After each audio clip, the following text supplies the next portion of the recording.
ഉത്ബത്ത് ഷൈബത്ത് പറഞ്ഞ ആ ഉത്ബത്ത് അല്ല കേട്ടോ, അല്ലാത്തൊരു ഉത്ബത്ത് റളിയല്ലാഹു അൻഹു ഒരു സഹാബി ഉണ്ടായിരുന്നു.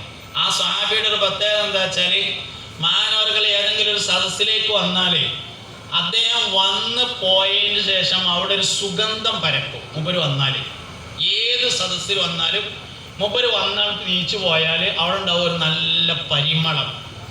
ഇത് എല്ലാവരും അനുഭവിച്ചിട്ടുണ്ട്. അപ്പൊ ആളുകൾ ഒരു ദിവസം ഉത്ബത്ത് റളിയല്ലാഹു അൻഹുവിന്റെ ഭാര്യനോട് ചെന്നിട്ട് ചോദിച്ചു, നിങ്ങളെ ഭർത്താവ് എവിടെയൊക്കെ വന്നു പോയാൽ അവിടെ ഒരു പരിമളം പരക്കുന്നുണ്ട്, എന്താ കാരണം എന്ന് ചോദിച്ചു.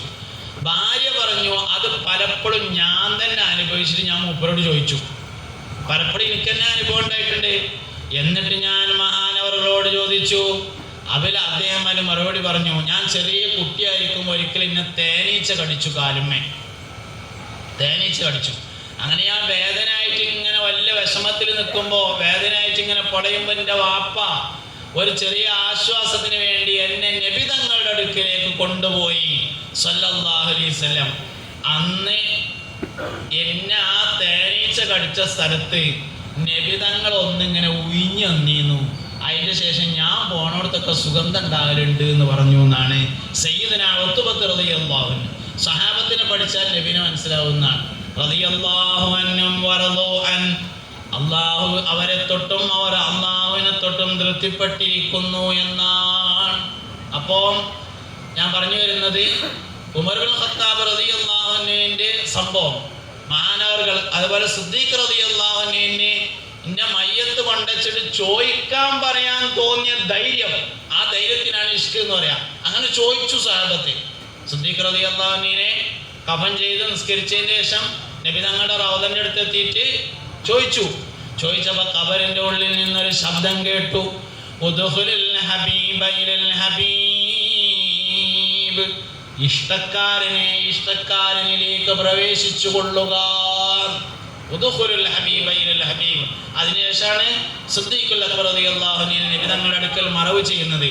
അദബ് പരിഗണിച്ചുകൊണ്ട് തല ഒരൽപ്പം ബാക്കിൽ കാക്കിയിട്ട് നബിന്റെ തല മുമ്പിൽ, സിദ്ദീഖ് റളിയല്ലാഹു അൻഹുവിന്റെ തല ചുമലിന്റെ ഭാഗത്ത്, മുത്തുനബിയുടെ ചുമലിന്റെ ഭാഗത്ത് വരുന്ന തരത്തിൽ അല്പം ബാക്ക് കാക്കിയിട്ട് സ്വഹാബത്ത് റളിയല്ലാഹു അൻഹു മറവ് ചെയ്തു എന്നതാണ്. അതുകൊണ്ട് വിജയിച്ച മുഴുവൻ ആൾക്കാരുടെയും അടിസ്ഥാനം മുഹമ്മദ് നബി സല്ലല്ലാഹു അലൈഹി വസല്ലം തങ്ങളോടുള്ള ബന്ധമാണ്. പരാജയപ്പെട്ട മുഴുവൻ ആൾക്കാരെയും പരിശോധിച്ചാൽ നബി സല്ലല്ലാഹു അലൈഹി വസല്ലം തങ്ങളോടുള്ള എതിർപ്പാണ് പരാജയത്തിന് കാരണം. അബൂജാഹിൽ പൈസ ഇല്ലാത്തതുകൊണ്ട് തോറ്റതല്ല, അബൂജാഹിൽ വിവരമില്ലാത്തതുകൊണ്ട് തോറ്റതുമല്ല, അബൂജാഹിൽ ലഅനത്തുല്ലാഹി അലൈഹി അല്ലാഹുവിൽ വിശ്വാസമില്ലായിട്ട് തോറ്റതല്ല, അബൂജാഹിൽ ലഅനത്തുല്ലാഹി അലൈഹി ദ്വാരക്കായിട്ട് തോറ്റതല്ല, അബൂജാഹിൽ ലഅനത്തുല്ലാഹി അലൈഹി കഅബക്ക് ഖിദ്മത്ത് എടുക്കായിട്ട് തോറ്റതല്ല. ലഅനത്തുല്ലാഹി അലൈഹി ആയ അബൂജാഹിലിനെ കഅബ പുനർനിർമ്മാണം നടത്തുമ്പോൾ ഹജറുൽ അസ്വദ് യഥാസ്ഥാനത്ത് വെക്കാൻ ഏറ്റവും യോഗ്യൻ മുഹമ്മദാണ് എന്നതിൽ അഭിപ്രായ വ്യത്യാസമില്ല. മക്കക്കാരുടെ പൈസ പാത്തക്കാൻ കൊടുക്കാൻ ഈ നാട്ടിൽ ഏറ്റവും വിശ്വസ്തനായ ആള് മുഹമ്മദാണ് എന്നതിൽ അബൂജാഹിലിന് തർക്കമില്ല. ലഅനത്തുല്ലാഹി അലൈഹി. പിന്നെന്താ അബൂജാഹിലിന്റെ കുഴപ്പം? മുഹമ്മദ് സല്ലല്ലാഹു അലൈഹി വസല്ലം നബിയും റസൂലുമാണ് എന്നത് വിശ്വാസം വന്നില്ല എന്നതാണ് ലഅനത്തുല്ലാഹി അലൈഹിയുടെ പ്രശ്നം. മുഹമ്മദ് നബിയെ നിസ്സാരമാക്കിയാൽ ഇമാം പോകും. ഇമാം പോണത് അവിടുന്നാണ്. ആർക്കൊക്കെ ഇമാം പോയിട്ടുണ്ടോ? യുക്തിവാദത്തിന്റെ പ്രശ്നം എന്താ? മുഹമ്മദ് നബി സല്ലല്ലാഹു അലൈഹി വസല്ലം മോശമായി എന്നുള്ളതാണ്. നിരീശ്വരവാദത്തിന്റെ പ്രശ്നം എന്താ? ഇന്നത്തെ ഏറ്റവും വലിയ പരിപാടി എന്താ ആലോചിച്ചു നിങ്ങള്? നബിതങ്ങളുടെ ന്യൂനത തെരഞ്ഞെടുക്കുക. ഇന്നാലിപ്പോ പല്ല് നമ്മളമായി തന്നെ അല്ലായിരുന്നു, കണ്ണ് നമ്മളമായി തന്നെ അല്ലായിരുന്നു. മുഹമ്മദ് നബിയുടെ ന്യൂനത തെരഞ്ഞെടുക്കലാണല്ലോ വലിയ പരിപാടി. ലോകത്തെ ഏറ്റവും ഇൻസാനുൽ കാമിൽ എന്ന് പറയുന്ന സമ്പൂർണനായ മനുഷ്യനാണ് അഷ്റഫുൽ വറാ ഹബീബുനാ റസൂലുള്ളാഹി. മുഅ്മിനീങ്ങളായ ആൾക്കാര്, മുസ്ലിങ്ങളായ ആൾക്കാര്, ഹജ്ജിനും ഉംറക്കും പോണവര് സഫർ മാസമായാൽ തന്നെ തുടങ്ങും നബി തങ്ങളുടെ ന്യൂനതകൾ തെരഞ്ഞെടുത്തിട്ട് എന്തേലും കുറവുണ്ടോ, സാധാരണ മനുഷ്യനായി കിട്ടാൻ വല്ല വകുപ്പുണ്ടോ എന്ന് നോക്കി നടക്കണേലേറെ വലിയ ദുൽമ എന്താ ഉള്ളത്? നമ്മൾ നബി സല്ലല്ലാഹു അലൈഹി വസല്ലം തങ്ങളുടെ അസാധാരണത്വവും നബി തങ്ങളുടെ പ്രത്യേകതയും പറയുമ്പോൾ കുറച്ച് ആൾക്കാര് നബി തങ്ങളെ മോശാക്കാൻ വേണ്ടി നടക്കുക. സല്ലല്ലാഹു അലൈഹി വസല്ലം എന്ത് ചെയ്താലും കുഴപ്പമില്ല, മൗലിദ് മാത്രം പറ്റൂല എന്നൊക്കെയാണ് ചില ആൾക്കാരുടെ അഭിപ്രായം. ഖുൽ ബിഫദ്ലില്ലാഹി വബിറഹ്മതിഹി ഫബിദാലിക ഫൽയഫ്റഹു എന്ന ആയത്താണ് നബി സല്ലല്ലാഹു അലൈഹി വസല്ലം തങ്ങൾ ജനിച്ചതിൽ ആഹ്ലാദം പ്രകടിപ്പിക്കണം എന്നറിയിക്കുന്ന ആയത്ത്. ഖുൽ നബിയെ താങ്കൾ പറയുക ബിഫദ്ലില്ലാ അല്ലാഹുവിന്റെ ഫദ്ൽ കൊണ്ടും വബിറഹ്മതിഹി അല്ലാഹുവിന്റെ റഹ്മത്ത് കൊണ്ടും ഫബിദാലിക ഫൽയഫ്റഹു അതുകൊണ്ട് അവർ സന്തോഷം പ്രകടിപ്പിച്ചു കൊള്ളട്ടെ. ലോകത്തെ ഏറ്റവും വലിയ ഫദ്ൽ മുഹമ്മദ് നബിയാണ് സല്ലല്ലാഹു അലൈഹി വസല്ലം. സാലിം ഫൈസിയുടെ പ്രത്യേകത എന്താ? മുഹമ്മദ് നബിയുടെ പ്രത്യേകത അല്ല എന്താ ഉള്ളത്? നിങ്ങളെ പ്രത്യേകത എന്താ? മുഹമ്മദ് നബിയുടെ പ്രത്യേകത അല്ല എന്താ നമുക്കുള്ളത്? നമ്മളെല്ലാ ഫദ്ലും നബിനെ റബീഉൽ അവ്വലിന്റെ പ്രത്യേകത എന്താ? മുഹമ്മദ് നബിയുടെ പ്രത്യേകത. റമളാൻ മാസത്തിന്റെ പ്രത്യേകത എന്താ? റമളാൻ മാസത്തിന്റെ പ്രത്യേകത ഖുർആൻ ഇറങ്ങിയെന്നല്ല, ഖുർആൻ ഇറങ്ങി തന്നെയാണ്. പക്ഷേ ഖുർആൻ മുഹമ്മദ് നബിക്ക് ഇറങ്ങി എന്നുള്ളതാണ്. അതായത് ഖുർആനിന്റെ പ്രത്യേകത അള്ളാഹുവിന്റെ കലാമാണ് എന്നുള്ളതല്ലല്ലോ. അള്ളാഹുവിന്റെ കലാമാണ് എന്നാണെങ്കിൽ തൗറാത്തും അള്ളാഹുവിന്റെ കലാം തന്നെയാണ്, ഇഞ്ചീലും അള്ളാഹുവിന്റെ കലാമാണ്. തൗറാത്തിനില്ലാത്ത, ഇഞ്ചീലിനില്ലാത്ത, സബൂറിനില്ലാത്ത എന്ത് പ്രത്യേകതയാണ് ഖുർആനിനുള്ളത്? മുഹമ്മദ് നബിക്ക് ഇറങ്ങി എന്നുള്ളതാണ് പ്രത്യേകത. അള്ളാന്റെ കലാമാണ് എന്നുള്ള പ്രത്യേകത ആണെങ്കിൽ ആ പ്രത്യേകത തൗറാത്തിനുണ്ട്, ആ പ്രത്യേകത സബൂറിനുണ്ട്, ആ പ്രത്യേകത ഇഞ്ചീലിനുണ്ട്. ഫദ്ലുകൾ മുഴുവൻ മുത്തുനബിയുടെ ഫദ്ലാണ് സല്ലല്ലാഹു അലൈഹി വസല്ലം. നാളെ മഹ്ശറയിൽ ആദ്യമായി വിചാരണയ്ക്ക് വിളിക്കുന്നത് നമ്മളെയായിരിക്കും. എന്തേ കാരണം? മുഹമ്മദ് നബിയാണ് കാരണം സല്ലല്ലാഹു അലൈഹി വസല്ലം. സ്വർഗത്തിലേക്ക് ആദ്യമായി പ്രവേശനം നൽകപ്പെടുന്നത് നമ്മൾക്കായിരിക്കും. എന്തേ കാരണം? മുഹമ്മദ് നബിയാണ് കാരണം സല്ലല്ലാഹു അലൈഹി വസല്ലം. എല്ലാ ഫദ്ലുകളുടെയും എല്ലാ പ്രത്യേകതകളുടെയും കാരണം എന്ന് പറയുന്നത് അഷ്റഫുൽ വറാ ഹബീബുനാ റസൂലുള്ളാഹി സല്ലല്ലാഹു അലൈഹി വസല്ലം തങ്ങളാണ്. അതുകൊണ്ട് നബി സല്ലല്ലാഹു അലൈഹി വസല്ലമയുടെ ഫദ്ലിനെ മനസ്സിലാക്കുക. അത് സ്വഹാബത്ത് നല്ലോണം മനസ്സിലാക്കിയിരുന്നു. അവരെല്ലാവരും നബി തങ്ങളെ മദ്ഹ് ചെയ്തിട്ടുണ്ട്. ഹദീസുകളൊക്കെ മദ്ഹ് നബി തന്നെയല്ലേ സല്ലല്ലാഹു അലൈഹി വസല്ലം. നബി തങ്ങളുടെ മൂക്ക് അങ്ങനെയായിരുന്നു, നബി തങ്ങളുടെ കണ്ണ് എങ്ങനെയായിരുന്നു, മുത്തുനബിയുടെ ചെവി എങ്ങനെയായിരുന്നു എന്ന് പറഞ്ഞത് പിന്നെ മൗലിദല്ലാതെ വേറെന്താ? അത് മദ്ഹ് തന്നെയല്ലേ സല്ലല്ലാഹു അലൈഹി വസല്ലം. നബി തങ്ങളുടെ നടത്തെങ്ങനെയാണ്, നബി തങ്ങളുടെ ഇരുത്തെങ്ങനെയാണ്. പിന്നെ സംശയമുള്ളത് അത് പാട്ട് രൂപത്തിൽ ഉണ്ടായിട്ടുണ്ടോ എന്നാണ്. ഉണ്ട്. അബൂബക്കർ സിദ്ദീഖ് പാടിയിട്ടുണ്ടല്ലോ റളിയല്ലാഹു അൻഹു. സയ്യിദുനാ അബൂബക്കർ സിദ്ദീഖ് റളിയല്ലാഹു അൻഹു പാടിയിട്ടുണ്ട്. മുസ്തഫ നബി സല്ലല്ലാഹു അലൈഹി വസല്ലം തങ്ങൾക്ക് രോഗമായി. നബി തങ്ങൾ രോഗബാധിതനാണെന്നറിഞ്ഞപ്പോ സയ്യിദുനാ അബൂബക്കർ സിദ്ദീഖ് റളിയല്ലാഹു അൻഹു കാണാൻ വേണ്ടി ചെന്നു. നബി തങ്ങൾക്ക് അസുഖമാണെന്ന് ഉറപ്പായപ്പോ സിദ്ദീഖിനും അതേ അസുഖം തുടങ്ങി. കണ്ടിട്ടുള്ളൂ, ദണ്ണാണ് എന്നുണ്ട് ഉറപ്പായപ്പോ അതേ ദണ്ണ സിദ്ദീഖിനാണ് തുടങ്ങി. മഹാനായ സയ്യിദുനാ സിദ്ദീഖ് അക്ബർ റളിയല്ലാഹു അൻഹു വീട്ടിൽ പോയി അസുഖബാധിതനായി കിടന്നു. മുസ്തഫ നബി സല്ലല്ലാഹു അലൈഹി വസല്ലം തങ്ങളെ അസുഖം മാറി പള്ളിയിൽ വന്നു. സിദ്ദീഖ് അക്ബറിനെ കാണാനില്ല. സിദ്ദീഖ് എവിടെയെന്ന് ചോദിച്ചു. അതിൽ പറഞ്ഞു നബിയെ കുറെ ദിവസമായിട്ട് മൂപ്പര് വന്നിട്ടില്ല പറഞ്ഞു. എന്നാ തെരഞ്ഞു പോകുക പറഞ്ഞു. 3 ദിവസം സ്ഥിരമായി കാണുന്ന ആളുകളെ 3 ദിവസം തുടർച്ചയായി കണ്ടില്ലെങ്കിൽ നബി തങ്ങൾ വീട്ടിലേക്ക് തെരഞ്ഞു പോകൽ പതിവുണ്ടായിരുന്നു എന്നാണ്. സ്ഥിരമായി കാണുന്ന ഒരാളെ 3 ദിവസം തുടർച്ചയായി കണ്ടില്ലെങ്കിൽ മുത്തുനബി സല്ലല്ലാഹു അലൈഹി വസല്ലം വീട്ടിലേക്ക് തെരഞ്ഞു പോകൽ പതിവുണ്ടായിരുന്നു. അങ്ങനെ സിദ്ദീഖ് അക്ബർ റളിയല്ലാഹു അൻഹു തെരഞ്ഞു പോയി. നബി തങ്ങൾ ദണ്ണം മാറി വന്നു എന്ന് കണ്ടപ്പോ സിദ്ദീഖ് അക്ബറിന്റെ ദണ്ണം മാറിയിട്ട് മൂപ്പരിൽ നീച്ചുങ്ങാണ്ട് ഒരു പാട്ടത് പാടി.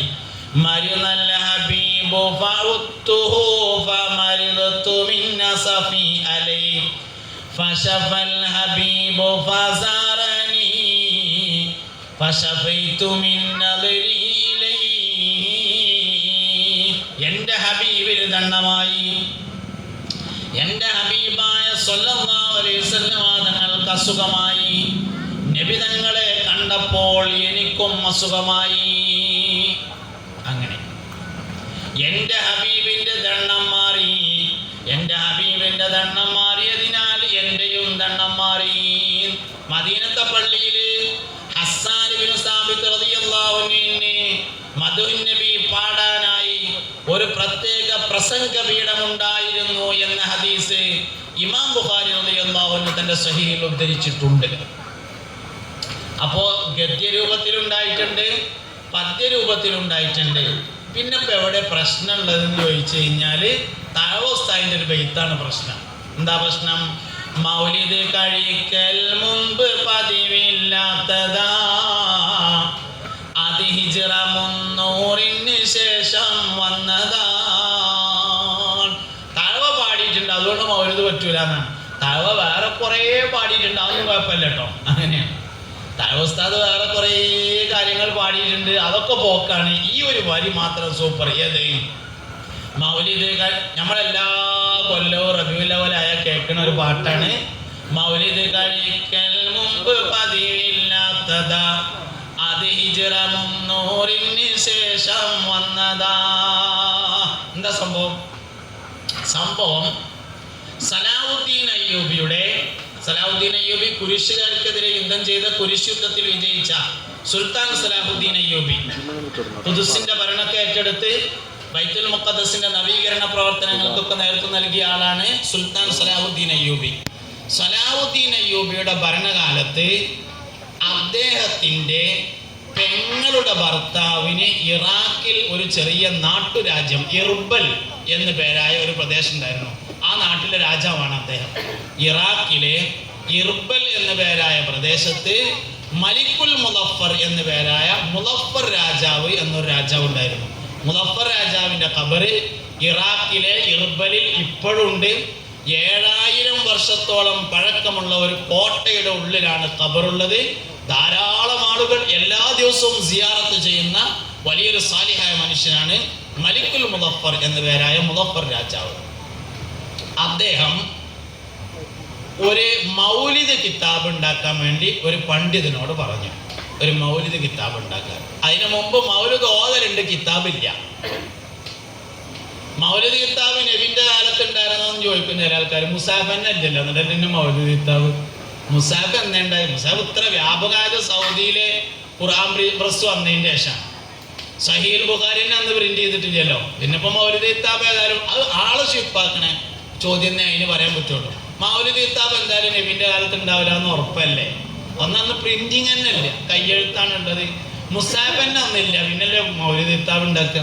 അപ്പോ പിന്നെ മലിക്കുൽ മുളഫർ എന്ത് ചെയ്തു വെച്ചാല് ഒരു മൗലിദ് കിതാബ് ഉണ്ടാക്കാൻ വേണ്ടിയിട്ട് ഒരാളെ ഏൽപ്പിച്ചു, ഒരു പണ്ഡിതനെ. അദ്ദേഹം നല്ലൊരു മൗലിദ് കിതാബ് ഉണ്ടാക്കി.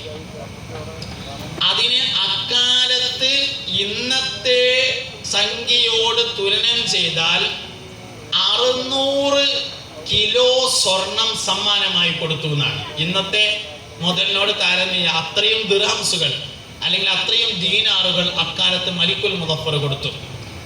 അങ്ങനെ ഹിജ്റ 500 അവസാനത്തിലാണ് ഈ സംഭവം ഉണ്ടാകുന്നത്. അങ്ങനെ മലിക്കുൽ മുളഫർ എന്ന രാജാവ് ഈ മൗലിദ് കിതാബ് കിട്ടിയതിന് ശേഷം പരിസരത്തെ നാടുകളിൽ നിന്നും തൻ്റെ നാട്ടിൽ നിന്നും ധാരാളം ആളുകളെ വിളിച്ചു വരുത്തിയിട്ട് അവർക്കെല്ലാവർക്കും ഇരിക്കാനുള്ള സൗകര്യമൊക്കെ ഉണ്ടാക്കി. ആർഭാടമായി ജീവിക്കുന്ന ഒരാളൊന്നല്ല, 5 ദിർഹമിന്റെ ഡ്രസ്സ് മാത്രം ധരിച്ച ആളാണ് മലിക്കുൽ മുളഫർ. 5 ഉറുപ്പ്യന്റെ വസ്ത്രം മാത്രമേ അദ്ദേഹം ധരിച്ചിട്ടുള്ളൂ. അത്രയും എളിമയായ ജീവിതമുള്ള നല്ലൊരു സ്വാലിഹായ മനുഷ്യൻ. അദ്ദേഹത്തിന്റെ ഖബറിൽ ഇന്നും സിയാറത്ത് നടക്കുന്ന ഒരു മനുഷ്യനാണ് മലിക്കുൽ മുളഫർ. അദ്ദേഹം ഈ മൗലിദ് കിതാബ് കിട്ടിയപ്പോൾ പരിസരത്തെ നാടുകളിൽ നിന്നൊക്കെ ഒരുപാട് ആളുകളെ വിളിച്ചു വരുത്തിയിട്ട് ധാരാളം ഒട്ടകങ്ങളെയും കോഴികളെയും ഒക്കെ അറുത്ത് വലിയ ഭക്ഷണം ഉണ്ടാക്കിയിട്ട് വലിയൊരു സൽക്കാരവും വിപുലമായ ഒരു മൗലിദ് പരിപാടിയും നടത്തിയതിനെയാണ് മൗലിദ് കഴിക്കൽ എന്ന് സാങ്കേതികമായി പറയുന്നത്. അത് ഹിജ്റ 300 ശേഷം ഉണ്ടായതാണ്. അതിന് മുമ്പ് അത്ര ആടുകൾ ഒട്ടകങ്ങൾ നടത്തിയിട്ടില്ല. എന്താ കാരണം? ഉണ്ടായിരുന്നില്ല. ഉണ്ടായത് മുളഫർ രാജാവിന്റെ കാലത്താണ്. അതുകൊണ്ട് ഉള്ള കാലത്ത് നബിദിനത്തിന് ചായയും ബിസ്ക്കറ്റും ആക്കണം എന്ന് പറഞ്ഞാൽ എങ്ങനെ നടക്കുക? ഇല്ലാത്ത കാലത്ത് ഓക്കെയാണ്. ഇല്ലാത്ത കാലത്ത് തന്നെ നമ്മളെ വല്യപ്പാര് ചായയും ബിസ്ക്കറ്റും ആക്കിയിട്ടില്ല. എന്നിട്ടല്ല ഇപ്പൊ നമ്മളായിട്ട് ഇപ്പൊ അത് ചായയും ബിസ്ക്കറ്റും ആക്കാൻ നടക്കുന്നത്. മലിക്കുൽ മുളഫർ എന്ന് പറഞ്ഞാൽ ഹിജ്റ 500, ഇത് 1500 ആയി. 1000 കൊല്ലം മുമ്പുള്ള ഒരു സംഭവമാണ് ഈ പറഞ്ഞത്. 1000 കൊല്ലങ്ങൾക്ക് മുമ്പ് ഇത് ആലോചിച്ച് നോക്കുക. നമ്മള് 1000 കൊല്ലങ്ങൾക്ക് മുമ്പ് അങ്ങനെ ഒരു മൗലിദ് കിതാബ് ഉണ്ടാക്കി പരിസര നാടുകളിൽ നിന്ന് ആളുകളെ ആളുകളൊക്കെ വിളിച്ചു വരുത്തി വലിയ പന്തലൊക്കെ ഇട്ട് ഭക്ഷണമൊക്കെ ഉണ്ടാക്കി വിതരണം ചെയ്യുന്ന ഒരു പ്രവർത്തനം ഉണ്ടാവുമ്പോൾ അക്കാലത്തെ ആലിമ്യങ്ങൾ അതിനെപ്പറ്റി എന്തെങ്കിലും പറയില്ലേ? ഇന്നത്തെ കാലത്താണെങ്കിൽ പിന്നെ ഇപ്പം ഉണ്ടാക്കുന്നൊക്കെ ഒക്കെ, കാരണം ആരാൻ്റെ അമ്മീൻ്റെ ഒട്ടാളുള്ള ചോറുണ്ടാവുക, അപ്പോൾ അതുകൊണ്ട് പിന്നെ മുണ്ടാൻ പറ്റിക്കൊള്ളുന്നില്ല. അന്നത്തെ കാലത്ത് ആ പ്രശ്നമൊന്നുമില്ലല്ലോ, 1000 കൊല്ലം മുമ്പാണ്. അതുകൊണ്ട് അന്നത്തെ ആലിമ്യങ്ങൾ ആ വിഷയം പറഞ്ഞിട്ടുണ്ടാവുമല്ലോ, പറഞ്ഞു. അന്നത്തെ ഏറ്റവും വലിയ അറിയപ്പെടുന്ന പണ്ഡിതൻ ഇമാം നവവി റളിയല്ലാഹുവിന്റെ ഗുരുനാഥനായിരുന്നു. ഇമാം നവവി റളിയല്ലാഹുവിന്റെ ഗുരുനാഥനാണ് അന്നത്തെ ഏറ്റവും വലിയ മുഫ്തിയും ആലിമുമായ ആള്. മഹാനവറുകൾ ഇതിനെക്കുറിച്ച് അഭിപ്രായം പറഞ്ഞിട്ടുണ്ട്.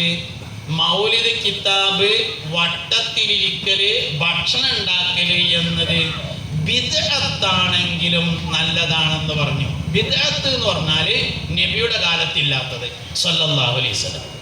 ബിദ്അത്ത് നമ്മൾ ചെയ്യുന്ന കുറെ കാര്യം ബിദ്അത്ത് തന്നെയാണ്. മൈക്ക ബിദ്അത്താണ്, നബിയുടെ കാലത്തില്ലല്ലോ സല്ലല്ലാഹു അലൈഹി വസല്ലം. പക്ഷെ നമ്മക്കാർക്ക് മൈക്ക പറ്റൂല എന്ന അഭിപ്രായം ഇല്ലല്ലോ. കസാല നബിയുടെ കാലത്തില്ലല്ലോ സല്ലല്ലാഹു അലൈഹി വസല്ലം. നേരത്തെ എന്തെങ്കിലും വിരിച്ചുകാണ്ട് ഇരിക്കലല്ലേ. സ്റ്റേജ് നബി തങ്ങളുടെ കാലത്തില്ലല്ലോ സല്ലല്ലാഹു അലൈഹി വസല്ലം. അപ്പൊ നബി തങ്ങളുടെ കാലത്തില്ലാത്തത് ബിദ്അത്ത് തന്നെയാണ്, അതിൽ തർക്കമൊന്നുമില്ല. ബിദ്അത്തായത് കൊണ്ട് ഒഴിവാക്കേണ്ടതില്ല. മുസ്തഫ നബി സല്ലല്ലാഹു അലൈഹി വസല്ലം തങ്ങളുടെ കാലത്ത് എല്ലാ റബീഉൽ അവ്വലിനും പുതിയ കന്തൂർ ഇടലുണ്ടോ? ഇല്ലല്ലോ. ഞാൻ ഇന്ന് പുതിയ കന്തൂറി പുതിയ തലകെട്ടാണ് കെട്ടിയിട്ടുള്ളത്. ഉണ്ട്, പിന്നെന്താ ചെയ്താല്? അന്നില്ലല്ലോ, ഇന്നുണ്ടല്ലോ. അപ്പൊ എന്നാ ബിദ്അത്തല്ലേ? റബീഉൽ അവ്വൽ 12 പുതിയ കന്തൂർ ഇടലെന്ന് ചോദിച്ചാൽ ബിദ്അത്ത് തന്നെയാണ്, പക്ഷെ നല്ല ബിദ്അത്ത്. അപ്പൊ ബിദ്അത്ത് 2 തരത്തിലുണ്ട്. നബി തങ്ങളുടെ കാലത്ത് ഇല്ലാത്തതൊന്നും ചെയ്യാൻ പാടില്ല എന്നാണെങ്കിൽ അറബിക് കോളേജിന്റെ വാർഷികം പാടില്ല. നബി തങ്ങളുടെ കാലഘട്ടത്തിൽ അറബിക് കോളേജ് ഉണ്ടായിട്ടുണ്ട്. ദർസ് ഏതാനുണ്ടല്ലോ, സുഫത്തിന്റെ അഹലുകാരെ കൊണ്ട് മദീനത്തെ പള്ളിയിൽ വെച്ച് നബി തങ്ങൾ ദർസ് ആരംഭിച്ചിട്ടുണ്ട്. വാർഷികം നടത്തിയിട്ടില്ലല്ലോ സല്ലല്ലാഹു അലൈഹി വസല്ലം. നബി സല്ലല്ലാഹു അലൈഹി വസല്ലം തങ്ങള് ചോറ് തിന്നിട്ടുണ്ട്, ഇറച്ചി തിന്നിട്ടുണ്ട്, ബിരിയാണി തിന്നിട്ടില്ല. അപ്പൊ ബിരിയാണി ബിദ്അത്തല്ല? ബിദ്അത്ത് തന്നെയാണ്, തർക്കമൊന്നുമില്ല, പക്ഷെ ഹറാമല്ല. അങ്ങനെയല്ലോ. ബിദ്അത്ത് എന്ന് പറഞ്ഞാല് നബി സല്ലല്ലാഹു അലൈഹി വസല്ലം തങ്ങളുടെ കാലഘട്ടത്തിൽ ഇല്ലാത്തത് ഒക്കെ ബിദ്അത്ത് തന്നെയാണ്, അതിൽ തർക്കമൊന്നുമില്ല. പക്ഷെ ബിദ്അത്ത് 2 തരത്തിലുണ്ട്. ഒന്ന് ഇസ്ലാമിന്റെ മൂല്യങ്ങളോട് യോജിക്കുന്നതും, 2 ഇസ്ലാമിന്റെ മൂല്യങ്ങളോട് യോജിക്കാത്തതും. യോജിക്കാത്തതാണെങ്കിൽ എന്താണ് യോജിക്കായ്മ എന്ന് പറയണം. മദ് പറയലാണോ യോജിക്കായി? അല്ല, മദ് സിദ്ദീഖ് റളിയല്ലാഹു അൻഹു ഖത്താബൊക്കെ പറഞ്ഞിട്ടുണ്ട്, അലി റളിയല്ലാഹു അൻഹു ഒക്കെ നല്ലോണം പറഞ്ഞിട്ടുണ്ട്. മദ് പാടലാണോ പ്രശ്നം? അല്ല, പാട്ടല്ല. അത് സിദ്ദീഖ് റളിയല്ലാഹു അൻഹു പാടിയിട്ടുണ്ട്, ഹസ്സാൻ ഇബ്നു സാബിത്ത് പാടിയിട്ടുണ്ട്, ഇമാം ബൂസൂരി പാടിയിട്ടുണ്ട്, സൈനുദ്ദീൻ മഖ്ദൂം പാടിയിട്ടുണ്ട്, എല്ലാവരും പാടിയിട്ടുണ്ട്. പാടലല്ല. മൗലിദ് കിതാബാണോ പ്രശ്നം? അല്ല, കിതാബിന് പ്രശ്നമൊന്നുമില്ല. വട്ടത്തിലിരിക്കലാണോ പ്രശ്നം? അല്ല, വട്ടത്തിലിരിക്കുന്നതിന് കുഴപ്പമൊന്നുമില്ല. ഭക്ഷണം ഉണ്ടാക്കലാണോ പ്രശ്നം? അല്ല, ഭക്ഷണം ഇപ്പം ഏതായാലും ഉണ്ടാക്കണമല്ലോ, അത് കുഴപ്പമൊന്നുമില്ല. പിന്നെ എന്തിനാ കുഴപ്പം? കുഴപ്പം എന്തിനാന്നുള്ളത് പറഞ്ഞാൽ റബീഉൽ അവ്വൽ 12 ആയി എന്നുള്ളതാണോ പ്രശ്നം? എങ്കിൽ ആ പ്രശ്നം എന്ന് തീരും. നാളെയുള്ള നമ്മളെ പരിപാടി 13-നാണ്. ഞാൻ അതിന് ബുദ്ധിമുട്ടായിട്ട് നാളെ പങ്കെടുക്കാതിരിക്കേണ്ട, 12-നായതുകൊണ്ട്. എന്താണ് പ്രശ്നം? നബി തങ്ങളുടെ കാലത്തില്ലാത്തത് എന്ന് പറയുകയാണെങ്കിൽ കുറെ കാര്യം ഇല്ലാത്തതുണ്ട്, അതൊന്നും ചെയ്യാൻ പാടില്ല എന്ന് വരും. അത് പ്രശ്നമാണെന്ന് ആരും പറയില്ല സല്ലല്ലാഹു അലൈഹി വസല്ലം. കാരണം നബി സല്ലല്ലാഹു അലൈഹി വസല്ലം തങ്ങളുടെ കാലത്ത് മദീന പള്ളിന് അത്ര വലുപ്പമില്ല. അതിൻ്റെ ശേഷമുള്ളതാണ് ബിദ്അത്ത് തന്നെയാണ്. മദീന പള്ളിയുടെ തൂണുകൾ, മദീന പള്ളിക്ക് ഇങ്ങനെ സ്വിച്ച് ഇട്ടാൽ നീങ്ങണേ ഇതൊക്കെ ഉണ്ട്, കുബ്ബൊക്കെ ഉണ്ട്. അതൊന്നും ഇപ്പോൾ ബിദ്അത്ത് തന്നെയാണ്, നബി തങ്ങളുടെ കാലത്തില്ലല്ലോ എന്ന് കരുതിയിട്ട് അത് ഒഴിവാക്കണം. ആരെങ്കിലും പൊളിക്കണം എന്ന് പറയോ? പൊളിക്കണം എന്ന് പറഞ്ഞ ഒരാൾ ഉണ്ടാക്കിയെന്നുള്ളതാണ് അതിൻ്റെ പ്രശ്നം. അപ്പൊ എന്തേ വിഷയമുള്ളൂ? മുസ്തഫ നബി തങ്ങളോടുള്ള ഈറ, അല്ലാതെ എന്താ ഇതിന് പറയാം? നബി സല്ലല്ലാഹു അലൈഹി വസല്ലമയോടുള്ള ദേഷ്യം മനുഷ്യരെ പരാജയപ്പെടുത്തും. അരക്കാശിന് വിലയില്ലാതാക്കും നബി തങ്ങളോടുള്ള ദേഷ്യം സല്ലല്ലാഹു അലൈഹി വസല്ലം. എന്തുകൊണ്ടാണ്? ഏതിലേക്ക് പോയാലും മടങ്ങി വരും, ബിദ്അത്തിൽ പോയാൽ മടങ്ങൂല. അതിന്റെ കാരണം എന്താ? ഓൻ നബിനേറ്റാണ് കളിക്കണത് എന്നുള്ളതാണ് കാരണം. മുശ്രിക്കും കാഫിറുമായ മനുഷ്യൻ നന്നായിട്ട് സ്വർഗത്ത് പോയിട്ടുണ്ട്.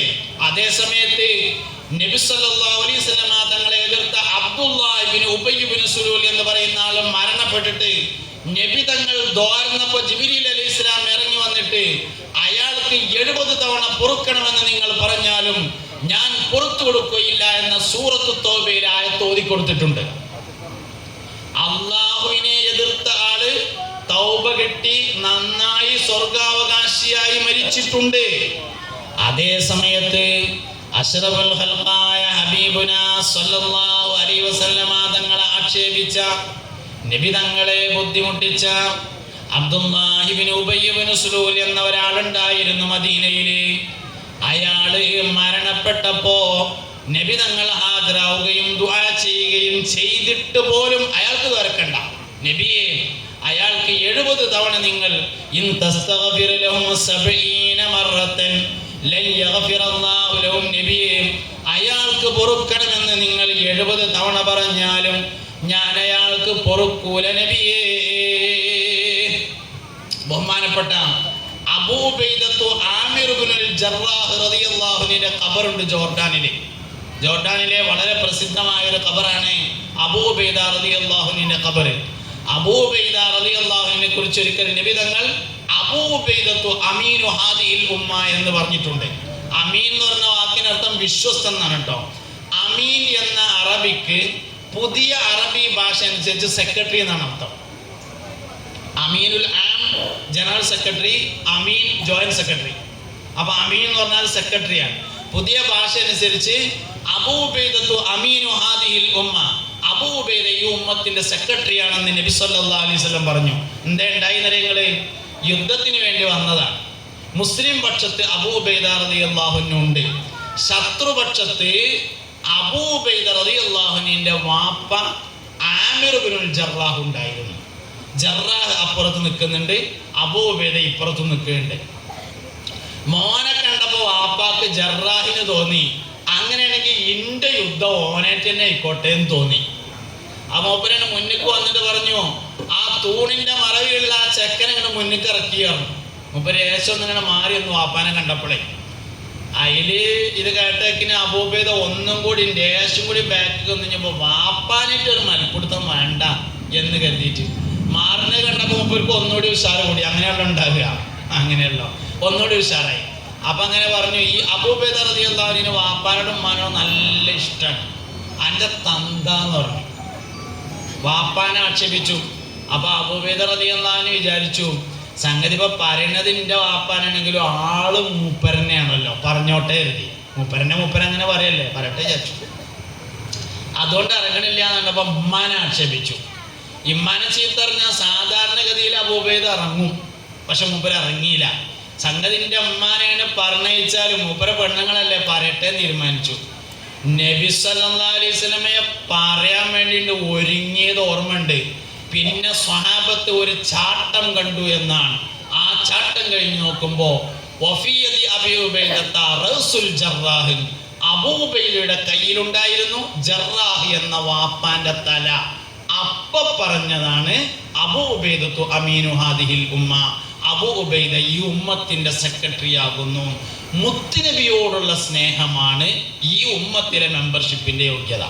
സല്ലല്ലാഹു അലൈഹി വസല്ലം ഈ ഉമ്മത്തിലെ മെമ്പർഷിപ്പിന്റെ യോഗ്യത എന്ന് പറഞ്ഞത് മുസ്തഫായ സല്ലല്ലാഹു അലൈഹി വസല്ലം തങ്ങളോടുള്ള സ്നേഹം എത്രത്തോളുണ്ട്, ബഹുമാനം എത്രത്തോളുണ്ട്, ആദരവ് എത്രത്തോളുണ്ട് എന്നുള്ളതിനനുസരിച്ചാണ്. ഇഷ്കിന് അമലില്ല എന്നാണ്.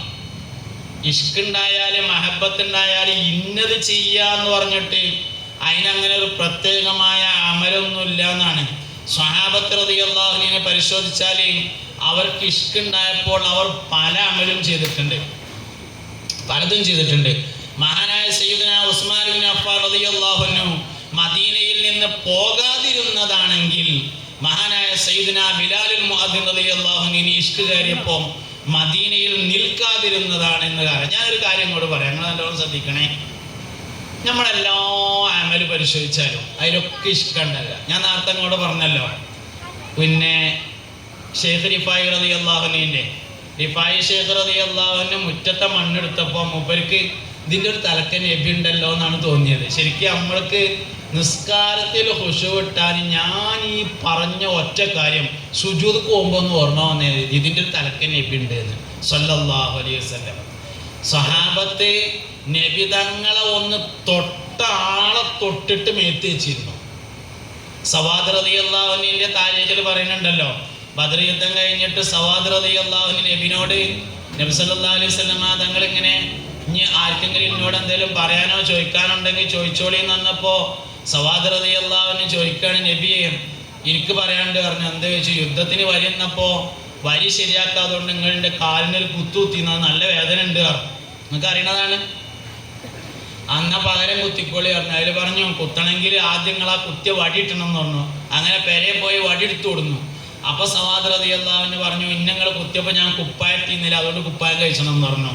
നബി തങ്ങൾ കുപ്പായം കഴിച്ചേക്കിന് അണഞ്ഞു മുട്ടി ശരീരത്തോടും ചേർത്ത് പിടിച്ചിട്ട് പറഞ്ഞു, നബിയെ ഇങ്ങളെ ശരീരത്തിൽ തട്ടിയാൽ പിന്നീട് ആ ശരീരം നരകം തിന്നുകയില്ലെന്ന് എനിക്കറിയാം. വേറൊരു വയ്യുമില്ലാത്തതുകൊണ്ടാണ് നബി എന്ന് പറഞ്ഞപ്പോൾ ഒന്ന് ചിരിച്ചു.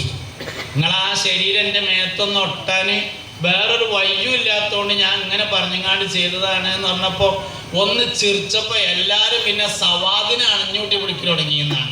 തൊട്ടിയോര തൊടല്. അതാണ് നബി സല്ലല്ലാഹു അലൈഹി വസല്ലം. നബി തങ്ങൾ അല്ലാഹു സുബ്ഹാനഹു വ തആല നമ്മളെ ഈ ദുന്യാവൊക്കെ പറഞ്ഞയച്ചിട്ട്, ഞാനിപ്പോൾ ഒരു 10-50 കൊല്ലം കഴിഞ്ഞ് ഈ ദുന്യാവിൽ ജീവിക്കാൻ തുടങ്ങിയിട്ട് അല്ലാഹു തആല എന്നെ ഈ ദുന്യാവൊക്കെ പറഞ്ഞയച്ചിട്ട് ഈ ചെവി എന്ന് പറയുന്ന കേൾക്കാൻ സഹായിക്കുന്ന ഈ സാധനം എനിക്ക് അല്ലാഹു തആല തന്നതിൻ്റെ ശേഷം ഈ ചെവി കൊണ്ട് കേൾക്കേണ്ടി വന്ന ഏറ്റവും മോശപ്പെട്ട അഭിപ്രായം മുഹമ്മദ് നബി സാധാരണ മനുഷ്യനാണ് എന്ന അഭിപ്രായമാണ് സല്ലല്ലാഹു അലൈഹി വസല്ലം. അതാണ് അഭിപ്രായം. അപ്പൊ അതുകൊണ്ട് നബി സല്ലല്ലാഹു അലൈഹി വസല്ലം നമ്മളെ കൽബിൽ എത്ര വലുതാവുന്നോ അതാണ് ഈമാന്റെ അളവ് പോൽ. യുക്തിവാദത്തിന്റെ അടിസ്ഥാനം നബി തങ്ങളോടുള്ള താല്പര്യക്കുറവാണ്. നിരീശ്വരവാദത്തിന്റെ അടിസ്ഥാനം മുത്തുനബിയോടുള്ള താല്പര്യക്കുറവാണ്. സർവമത സത്യവാദത്തിന്റെ അടിസ്ഥാനം മുസ്തഫായ നബി സല്ലല്ലാഹു അലൈഹി വസല്ലം തങ്ങളോടുള്ള താല്പര്യക്കുറവാണ്. ബിദ്അത്തിന്റെ അടിസ്ഥാനം മുസ്തഫായ നബി സല്ലല്ലാഹു അലൈഹി വസല്ലമയോടുള്ള താല്പര്യക്കുറവാണ്. ഈമാന്റെ അടിസ്ഥാനം നബി തങ്ങളോടുള്ള താല്പര്യമാണ് സല്ലല്ലാഹു അലൈഹി വസല്ലം. അതുകൊണ്ട് മുത്തുനബി സല്ലല്ലാഹു അലൈഹി വസല്ലമയോടുള്ള ഖൽബിന്റെ ബന്ധത്തെ നമ്മൾ ഉറപ്പിക്കണം, സ്ഥിരമാക്കണം. ഈ മൗലിദ് പരിപാടികൾ അതുപോലെയുള്ള നമ്മുടെ എല്ലാ പരിപാടികളും നമ്മുടെ മനസ്സിൻ്റെ വലിയ ആഘോഷമാക്കി നമ്മൾ കൊണ്ടെടുക്കണം. ഒരു കൊല്ലത്തേക്കുള്ള ഈമാന്റെ ഊർജമാണ് ഒരു നബിദിനാഘോഷം എന്ന് പറഞ്ഞത്. ഒരു ആഴ്ചക്കുള്ള തഖ്വയുടെ ഊർജമാണ് ഒരു വെള്ളിയാഴ്ചത്തെ ജുമ. എല്ലാ വെള്ളിയാഴ്ചയും ജുമ തഖ്വ കൊണ്ടുള്ള വസിയത്ത് ഉണ്ടാവുക. ഊസിക്കും ഇബാദല്ലാഹി വയ്യായ ബിതഖ്വല്ലാഹ് ഒരാഴ്ചക്കാണ്. എന്നാൽ ഒരു കൊല്ലത്തേക്കുള്ള ഈമാനിന്റെ ഊർജമാണ് ഒരു കൊല്ലത്തെ നബിദിനാഘോഷ പരിപാടികൾ എന്ന് പറയുന്നത്. അതുകൊണ്ട് മുസ്തഫ നബി സല്ലല്ലാഹു അലൈഹി വസല്ലം തങ്ങളുടെ നബിദിനം ആഘോഷിക്കണം. പിന്നെപ്പോ ചില ആൾക്കാർക്ക് ഒരു സംശയം ഉണ്ടാവും, റബീഉൽ അവ്വൽ 12-ന് നബി തങ്ങൾ വഫാത്തായത്, അപ്പോൾ 12-ന് ആണ്ടല്ലേ നടത്തേണ്ടത്, അന്നിങ്ങനെ ദഫൊക്കെ മുട്ടാൻ പറ്റുമോ എന്ന്. നബി സല്ലല്ലാഹു അലൈഹി വസല്ലം തങ്ങളുടെ ജീവിതവും നബി തങ്ങളുടെ ജനനവും മുത്തുനബിയുടെ വഫാത്തും 3 നമുക്ക് ഖൈറാണെന്നാണ്. ഹയാത്തി ഖൈറുല്ലക്കും വ മമാത്തി ഖൈറുല്ലക്കും. എൻ്റെ ജീവിതവും നിങ്ങൾക്ക് ഖൈറാൻ, എൻ്റെ മരണവും നിങ്ങൾക്ക് ഖൈറാണെന്ന് അഷ്റഫുൽ വറ ഹബീബുനാ റസൂലുള്ളാഹി സ്വല്ലല്ലാഹു അലൈഹി വസല്ലം തങ്ങൾ പറഞ്ഞിട്ടുണ്ട്. അതുകൊണ്ട് ജനനം കൊണ്ട് വലുതാകുന്നവരും ജീവിതം കൊണ്ട് വലുതാകുന്നവരും മരണം കൊണ്ട് വലുതാകുന്നവരുണ്ട്. ജനനം കൊണ്ട് വലിയ ആൾക്കാരുണ്ട്, ജീവിതം കൊണ്ട് വലിയ ആൾക്കാരുണ്ട്. ഗൗസുൽ ആദം സുൽത്താൻ മുഹയ്യിദ്ദീൻ അബ്ദുൽ ഖാദിർ ജീലാനി ഖദ്ദസല്ലാഹു സിർറഹുൽ അസീസ്. മരണം കൊണ്ട് വലിയ ആൾക്കാരുണ്ട്. ഇസ്ലാമിലേക്ക് കടന്നു വന്നു അന്ന് തന്നെ ഷഹീദായ ആൾക്കാരുണ്ട്. മരണം കൊണ്ട് വലിയ ആൾക്കാരുണ്ട്. 3 നബിതങ്ങൾ സല്ലല്ലാഹു അലൈഹി വസല്ലം. അപ്പം അതുകൊണ്ട് അല്ലെങ്കിൽ ഇപ്പം നമ്മൾ ആലോചിച്ച് നോക്കിയാൽ മൗലിദിൽ എന്താ ഉള്ളത്? സ്വലാത്താണല്ലോ ഉള്ളത്.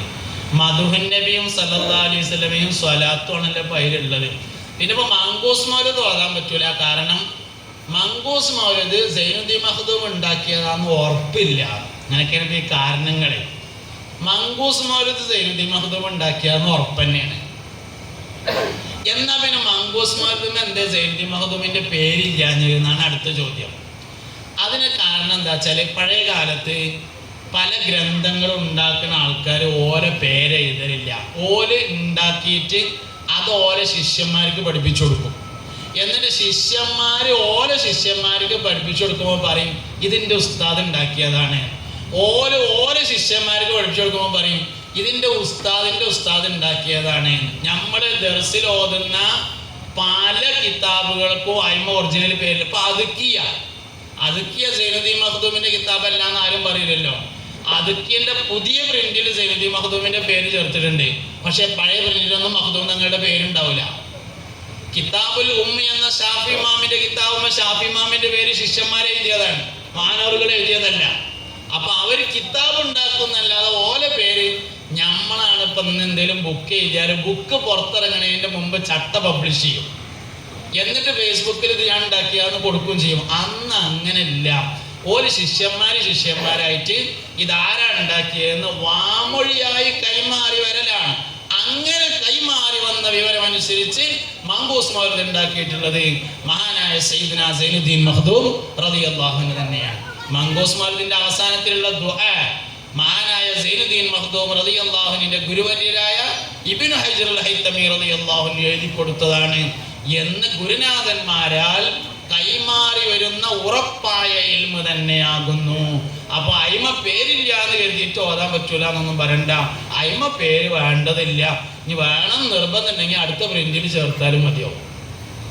ചേർത്താലും ചേർത്തില്ലെങ്കിലും സാധനം സൈനുദ്ദീൻ മഖ്ദൂം റളിയല്ലാഹു അൻഹു ഉണ്ടാക്കിയതാണ് എന്നതിൽ ഒരു തർക്കവുമില്ല എന്നതാണ് നമ്മൾ മനസ്സിലാക്കേണ്ടത്. അതുകൊണ്ട് മുസ്തഫ നബി സല്ലല്ലാഹു അലൈഹി വസല്ലമയോടുള്ള ഇഷ്ട്, അവിടത്തോടുള്ള മഹബത്ത്, അതാണ് ഈമാൻ എന്ന് പറഞ്ഞത്. അതിലാണ് സ്വഹാബത്ത് വിജയിച്ചിട്ടുള്ളത്. ഈ ഒരു സ്വഹാബി എന്ന് പറഞ്ഞാൽ പിന്നെ സ്വർഗം ഉറപ്പാക്കിയ ആളാണ്. 10,000 റക്അത്ത് മസ്ജിദുൽ ഹറാമിന് നിസ്കരിച്ചിട്ട് പഠിച്ചോനെ എന്നെ സ്വർഗത്തിലാക്കണേന്ന് ദ്വാരുന്നാലും സ്വർഗം ഉറപ്പല്ല. അതേ സമയത്ത് ഒരു സെക്കൻഡ് നിബിതങ്ങളോടൊപ്പം ഈമാനോടുകൂടെ ഒരുമിച്ച് കൂടുകയും ഈമാനോടുകൂടെ മരിക്കുകയും ചെയ്താൽ സ്വർഗം ഉറപ്പായി. അതാണ് സഹാബി എന്ന് പറയുന്നത്. ഫബി അയ്യിഹിം ഇഖ്തദൈതും ഇഹ്തദൈതും, എൻ്റെ സഹാബത്ത് നക്ഷത്ര തുല്യരാണ്, അവരിൽ ആരോട് തുടർന്നാലും നിങ്ങൾ രക്ഷ പ്രാപിക്കുമെന്ന് അഷ്റഫുൽ വറ ഹബീബുനാ റസൂലുള്ളാഹി സല്ലല്ലാഹു അലൈഹി വസല്ലമ തങ്ങൾ പറഞ്ഞിട്ടുണ്ട്. അതുകൊണ്ട് നമ്മളൊക്കെ ആശിക്യങ്ങളാവണം. മുസ്തഫ നബി തങ്ങളുടെ മദ്ഹ് പാടണം, പറയണം, അതിന് വലിയ പ്രാധാന്യം കൊടുക്കണം. ഈ സന്ദേശം നമ്മൾ അടുത്ത തലമുറക്ക് കൈമാറണം. നബി തങ്ങൾ കൈമോശം വന്നാൽ ഈമാൻ പോകുന്നുള്ളതിൽ ഒരു തർക്കം വേണ്ട. ഈമാൻ ആർക്കൊക്കെ പോകുന്നുണ്ടോ അതിൻ്റെ ഏറ്റവും പ്രധാനപ്പെട്ട അടിസ്ഥാനം അതാണെന്ന് നമ്മൾ മനസ്സിലാക്കണം. ഇൻഷാ അല്ലാഹ് ഒരുപാട് നാളെ നമ്മളുടെ കുട്ടികളുടെ ഘോഷയാത്രയും രാത്രിയിലെ പരിപാടിയൊക്കെ ഉണ്ട്. കഴിഞ്ഞ വർഷവും നമ്മുടെ പൊതു വിദ്യാർത്ഥികൾ ഇതുപോലെ വിപുലമായ പരിപാടി സംഘടിപ്പിച്ചിരുന്നു. ഒരുപാട് ആളുകൾ ഇതിലേക്ക് സഹായിച്ചിട്ടുണ്ട്. അതുപോലെ നാളത്തെ സമ്മാനങ്ങളും മറ്റൊക്കെ സ്പോൺസർ ചെയ്ത നമ്മുടെ പ്രവാസികളും ഒക്കെ ആയ ഒരുപാട് ആളുകൾ ദുആ ചെയ്യണമെന്ന് പ്രത്യേകമായി ആവശ്യപ്പെട്ടിട്ടുണ്ട്. നമ്മുടെ എല്ലാ നല്ല പ്രവർത്തനങ്ങളിലും എല്ലാവരുടെയും സാന്നിധ്യം പഴയതിനേക്കാൾ സജീവമായി ഉണ്ടാവണം. ഒരുപാട് ആളുകൾ ഭക്ഷണത്തിലേക്കും മറ്റുമായി സഹായിച്ചവർക്ക് വേണ്ടി